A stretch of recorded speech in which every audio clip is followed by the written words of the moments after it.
कृष्ण कन्हैया लाल हिलायो ना। आज मुरली करके कन्हैया ने छलांग लगा दिया। जैसे लगाया कन्हैया सीधे नीचे।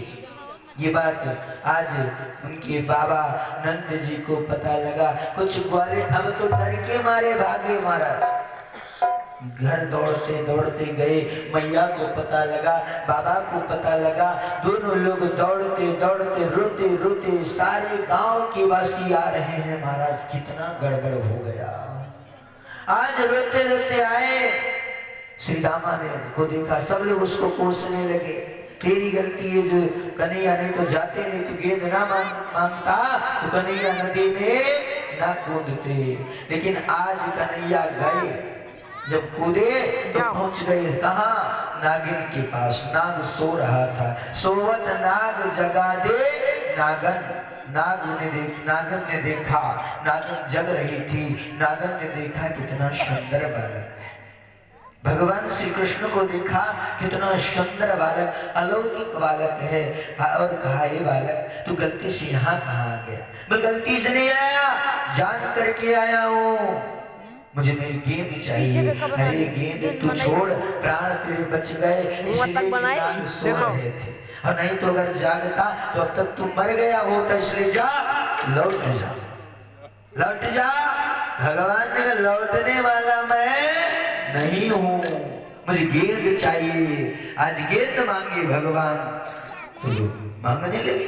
गेंद तो कालिया नाग के पास थी, उसी के बीच में गिरी थी। आज भगवान ने उसके फन पर, उसके पूंछ पर एक लात मारी। जैसे लात मारी वो नाग जग गया, फुफकार करने लगा, आग की लपटे भगवान के ऊपर फेंकने लगा।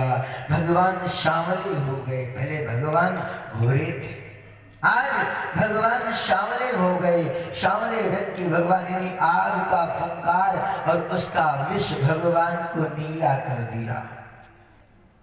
इधर मेरे परमात्मा युद्ध किए। आज भगवान श्री कृष्ण नाग को नाथ लिया। जब नाग को नाथ लिया, बांध लिया, खूब मारे, मारते मारते थका दिया। आज नाग हाथ जोड़ करके खड़ा हुआ, हे प्रभु क्षमा कर। नाग से कहा सुनो, तुम इस जमुना जी को छोड़ करके कहीं और चले जाओ। नाग ने कहा लिया, नाग ने कहा प्रभु मैं और कहीं नहीं जा सकता। क्यों? क्योंकि मैं यहाँ पर सेफ हूँ। अगर अन्यत्र कहूँ जाऊंगा तो गरुड़ महाराज मुझे खा लेंगे, मुझे जाने नहीं देंगे। ये कैसी बात है महाराज? गरुड़ महाराज क्यों खाएंगे भाई? आप दोनों तो एक ही पुत्र, एक यानी बहन बहन के पुत्र हैं। हाँ, एक पिता की दो संतानें हैं, तो क्यों मारेंगे महाराज? एक बार की बात है, कथा आ जाती है, कथा सुन लो।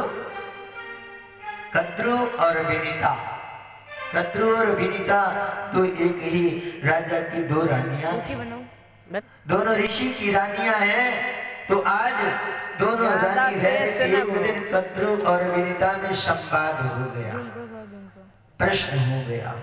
तो सुनो, जो सूर्य भगवान के रथ में जुटे घोड़े हैं उनकी पूंछ काली है। किसने कहा? सांपों की माता ने कहा, कद्रु ने कहा।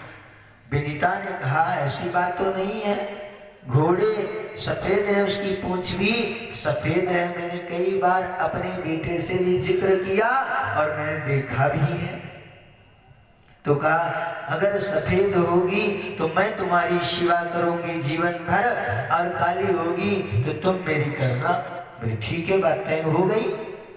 आज गरुड़ तो आते नहीं जल्दी से महाराज, सांपों की माता है। सांप लोग आए तो आज लेटी थी। तो सांप ने कहा क्या हुआ माँ? तो बोली कि एक बात बताओ बेटा, जो सूर्य के रथ में घोड़े जुटे हैं इसकी पूंछ कैसी? बोली सफेद। बोली अब तो मुझे सेवा करना पड़ेगा। बोले कैसे? तो हमारी बात हुई है, हम लोगों ने यानी संकल्प लिया है, प्रतिज्ञा की है, कुछ भी कह सकते हैं ना। तो आज बेचारी परेशान हो। पर इसमें माँ कोई बड़ी बात नहीं, हम लोग जाएंगे और उसमें लिपट जाएंगे, उस काली दिख जाएगी। तो सुबह देखने के लिए तय हुई बात की सुबह देखा जाएगा। तो आज कद्रू ने विनीता से कहा सुबह होगी तो देखा जाएगा। वो तो सीधी सादी थी, बोल ठीक है। तो आज सांप जो थे ये जाकर के घोड़े की पूंछ में लिपट गए। अब घोड़े की पूंछ कैसी दिखने लगी? काली दिखने लगी। तो कद्रू की सेवा विनीता माता करने लगी। एक दिन काफी दिन बाद आज गरुड़ महाराज माँ के पास आए तो माँ को कमजोर हालत में देखा। मासी का माँ क्या बात है, आजकल तबीयत ठीक नहीं क्या? माता ने कहा ऐसी कोई बात नहीं बेटा। तो बोली बात क्या है? बोले एक दिन ऐसे बैठे थे, बैठे बैठे हम लोगों की शर्त लग गई। बोले कौन सी शर्त? बोले सूर्य भगवान के रथ में जो घोड़े जुटे हैं उनकी पूंछ काली है कि सफेद? बोले सफेद है। बोले नहीं बेटा वो काली है, तुमने ध्यान से देखा नहीं होगा। गरुड़ महाराज ने कहा बार बार उधर से आते जाते हैं और देखे नहीं ये कैसे हो सकता है, उनकी पूंछ सफेद है माँ। तो बात क्या हुई बताओ? तो कहा तुम्हारी जो बड़ी दादी है अम्मा है उन्हीं से बात हुई थी। बोले जाओ उनसे कह दो फिर देखा जाएगा। आज फिर लेट गई क्योंकि पूंछ तो सफेद है काली तो है नहीं। हाँ तो आज फिर लेटी, फिर सांप लोग आए, पूछे अब क्या हुआ माँ? बोले अब फिर से देखा जाएगा। तो इसमें कौन सी बड़ी बात, हम लोग फिर जाएंगे लिपट जाएंगे। हाँ तो आज गरुड़ महाराज हैं और कद्रू और विनीता है, लेकिन सांप लोग जाके उसकी पूंछ में लिपट गए। जैसे सूर्योदय हुआ रथ आगे बढ़ा, घोड़े की पूंछ काली देख करके गरुड़ महाराज ने कहे तो अन्याय है, सांप लोग जाके लिपट गए, बस यहाँ से उड़े और जाकर के सांपों को काट काट करके फेंकने लगे। बस ये सांप वहां से भगा, गरुड़ महाराज इसको खेदे, लेकिन गलती से ये आ गया इस कुंड में। और यहाँ सौभर ऋषि का एक आश्रम था। एक बार गरुड़ महाराज जा रहे थे कहीं, तो एक सरोवर सूख गया, जरा सा पानी था, एक मछली का बच्चा तड़प रहा था। गरुड़ जी को दया आ गई, उन्होंने अपनी चोंच में उस मछली के बच्चे को पकड़ लिया, सोचा कि कहीं समुद्र मिल जाएगा उसे में डाल देंगे, तालाब में डाल देंगे। लेकिन जाते जाते सौभर ऋषि के आश्रम तक पहुंचे थे कि वो मछली का बच्चा छूट के गिर गया। इधर सौभर ऋषि निकल रहे तो उन्होंने देखा गरुड़ महाराज को श्राप दे दिया, अगर तू अन्यत्र इसके बाद अगर इधर से आया तो जल जाएगा, मर जाएगा।